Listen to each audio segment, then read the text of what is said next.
नगर निगम चुनावों का आगाज़ हो चुका है और घोषणाएं हो चुकी हैं।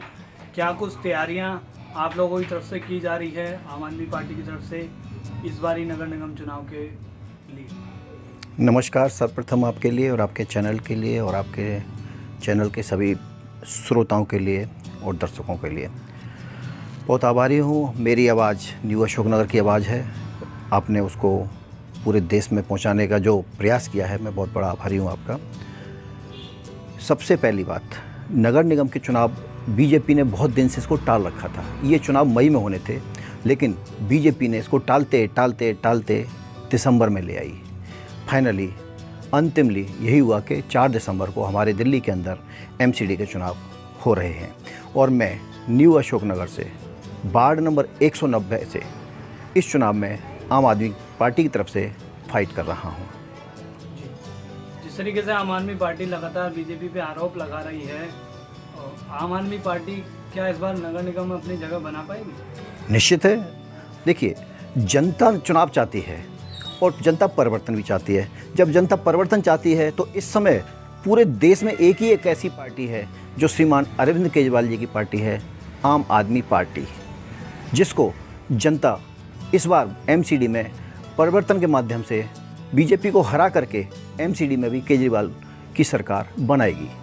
लेकिन किस तरीके बनाएगी? वो तो खुद गुजरात में बिजी है। नहीं, वो गुजरात में बिजी हैं, वो समझिए बात को। वहाँ पर जो है वो विधानसभा के चुनाव हैं। दिल्ली में विधानसभा के चुनाव नहीं है, दिल्ली में है एमसीडी के चुनाव, नगर निगम के चुनाव। तो वो वहाँ बिजी रहें, क्योंकि यहाँ पर हम सीएम नहीं बनाने जा रहे, यहाँ हम जो है पार्षद बनाने जा रहे हैं। निगम पार्षद का चुनाव दिल्ली के अंदर है, इसलिए यहाँ पर जनता दिल्ली की इस केजरीवाल की जो सरकार, इतनी अच्छी सरकार है, इसको देख चुकी है। निश्चित है, इसीलिए दिल्ली में भी परिवर्तन चाहिए। आम आदमी पार्टी सरकार बनाएगी और उसका एक सबसे बड़ा कारण, पिछले 15 साल से, देखिए मेरे शब्दों पर आप ध्यान दीजिए, पिछले 15 साल से बीजेपी की सरकार दिल्ली में थी, लेकिन दिल्ली में क्या मिला दिल्ली की जनता को, सिवाय एक नारकीय जीवन जीने के अलावा क्या मिला? 3 पहाड़ दिल्ली के अंदर कूड़े के मलबे का एक ऐसा पहाड़ ढेर के रूप में खड़े हुए हैं। हम अगर पूरब से घुसते हैं, यानी कि प्रयाग और काशी की तरफ से घुसते हैं, तो सबसे पहला एक पहाड़ होता है गंदगी का, जो आपका स्वागत करता है। पंजाब, जो 5 नदी जहाँ पर बहुत बड़े बड़े संत पैदा हुए हैं, उधर की तरफ से घुसते हैं तो वहाँ भी बॉर्डर पर इसी तरह का एक पहाड़ आपका स्वागत करने को तैयार खड़ा है, जो गंदगी का ढेर। इसी तरह से तीसरा पहाड़ हरियाणा की तरफ से प्रवेश करते हैं तो वहाँ से भी आपको एक ऐसा गंदगी का पहाड़ दिल्ली में देखने को मिलेगा। तो कहते हैं ना, दिल्ली हरी भरी, कहाँ हरी भरी है? यहाँ तो तीनों तरफ, जब दिल्ली में बीजेपी ने गंदगी के पहाड़ इकट्ठा कर दिए हैं तो कैसे दिल्ली स्वच्छ रह सकती है? वो स्वच्छता का काम आज हमारी सरकार जो बनने जा रही है दिल्ली के अंदर, वो करेगी। नहीं, इतना विश्वास कैसे है आम आदमी पार्टी को कि उनकी सरकार एमसीडी में बन पाएगी? बहुत अच्छी बात, मैं आपको धन्यवाद कहूँगा इस बात के लिए। विश्वास कैसे?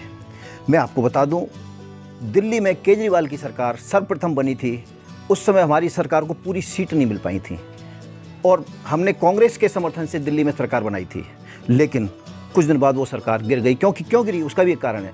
कांग्रेसियों ने हमारी पार्टी से कुछ ज़्यादा उम्मीदें कर ली थी। मंत्रालय चाहिए, यानी कि पैसा, भ्रष्टाचार, जिसको हम लेकर के आए थे, भ्रष्टाचार मुक्त दिल्ली करनी है, भ्रष्टाचार मुक्त भारत करना है, तो कांग्रेसी तो वही थे, तो वो सरकार हमारी गिर गई। लेकिन उसके बाद में आप देखिए ध्यान से, 67 सीट्स, यानी कि विधानसभा सीटों की जो बरसात हो रही थी, जिस दिन परिणाम आ रहे थे, वो बाढ़ आ रही थी, ऐसे गिर रही थी, दबा दब जाए।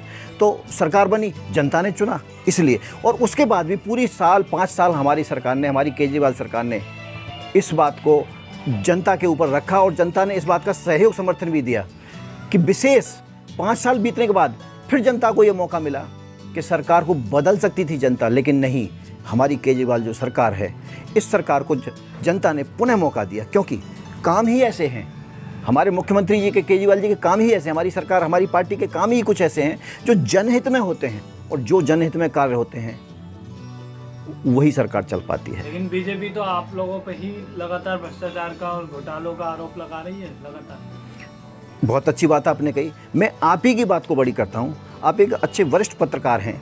अगर हमारी सरकार भ्रष्ट होती तो क्या हम पुनः अपनी सरकार बना सकते थे?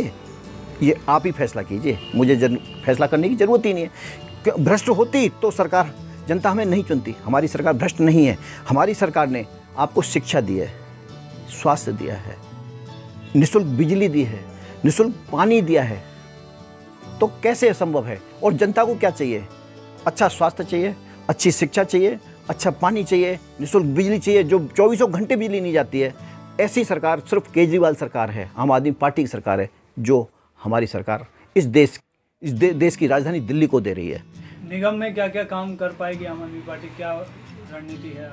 सबसे पहले मैं आपको बता दूं, हमारी जो सरकार है दिल्ली के अंदर इन गद्दों जो गंदगी का जो ढेर खड़े हैं ना, जिसमें कि जनता त्राहिमाम कर रही है, यानी कि मैं कहूँ कैंसर होने की स्थिति में जनता आ चुकी है। सबसे पहले इन कूड़े के पहाड़ों को हटाएगी, ताकि दिल्ली को इस गंदगी से बहुत जल्दी मुक्ति देगी। और जैसा कि सर भी देता है, जनता को यहाँ पर हमारे दिल्ली के अंदर सारी चीज़ें फ्री मिल रही, बिजली पानी शिक्षा सारी चीज़ फ्री मिल रही हैं। अब आती है बात स्वास्थ्य की, क्योंकि अब तक की जो 15 साल की सरकार ने केजरीवाल के सामने घुटने टेक दिए हैं, और घुटने टेकने का सबसे बड़ा कारण यही है कि उन्होंने कुछ किया नहीं है। अगर वो उनके पास कुछ करने को था तो वो ज़रूर बताते, उन्होंने कुछ किया ही नहीं है। जब किया ही नहीं है तो निश्चित है ऐसे लोगों को, ऐसी पार्टियों को सरकार पसंद नहीं करती। बीजेपी चुनाव तो लड़ रही है आप लोगों के सामने, बिल्कुल नहीं, ऐसे तो कांग्रेस भी चुनाव लड़ रही है, लेकिन कांग्रेस का पतन हो चुका ना, कांग्रेस का पतन निश्चित है हो चुका है। क्योंकि हमारे जो देश के जो प्रधानमंत्री हैं नरेंद्र मोदी को कोई अगर टक्कर देने वाले हैं तो श्रीमान केजरीवाल जी हैं। और वो उनकी जो स्वच्छ नीति है केजरीवाल जी की, शिक्षा स्वास्थ्य निःशुल्क ये सब चीज़ें दे रही हैं, इसलिए हमारी जो सरकार है, हमारे जो केजरीवाल जी हैं, बहुत जल्दी विपक्ष में और प्रधानमंत्री के रूप में हम कह सकते हैं कि 2024 में शायद, और मैं तो अपेक्षा करूंगा कि हमारे देश के नए प्रधानमंत्री केजरीवाल जी 2024 में बने। आप बहुत बड़ी बात कह रहे हैं, अभी से इतना बड़ा पार्टी का कद, आपको लगता है कि प्रधानमंत्री के स्तर तक जा सकेगी? बहुत अच्छी बात। 7 साल के अंदर हमारी सरकार ने अपना एक मुख्यमंत्री दिया है दिल्ली को, उसके बाद पुनः पंजाब में एक मुख्यमंत्री दिया है। और मुख्यमंत्री देने का रीज़न यही है क्योंकि सरकार की जो हमारी जो नीतियां हैं वो जनहित में हैं, और जनता चुनती है। जनता चुनती है प्रधानमंत्री, जनता चुनती है सीएम, और जनता ही चुनती है विधायक, और जनता ही चुनती है सांसद। इसलिए हम कह सकते हैं इस देश को चाहिए एक पढ़ा लिखा युवा, एक ऐसा केजरीवाल के रूप में जो इस देश को बहुत जल्दी मिलने वाला है।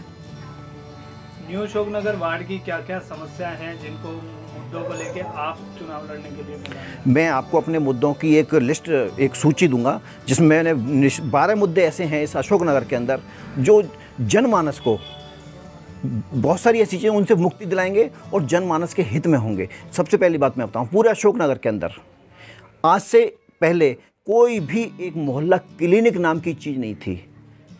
बहुत जल्दी चुनाव, अब आचार संहिता लगी हुई है, हम चाहते तो आचार संहिता से पहले हम इसका उद्घाटन कर सकते थे, लेकिन उस पर भी कुछ लोगों ने एक मुकदमा डलवा दिया और वो मोहल्ला क्लिनिक चालू नहीं हो सका। लेकिन जैसे ही आचार संहिता खत्म होगी, सबसे पहले हम अशोकनगर को एक मोहल्ला क्लिनिक देने जा रहे हैं।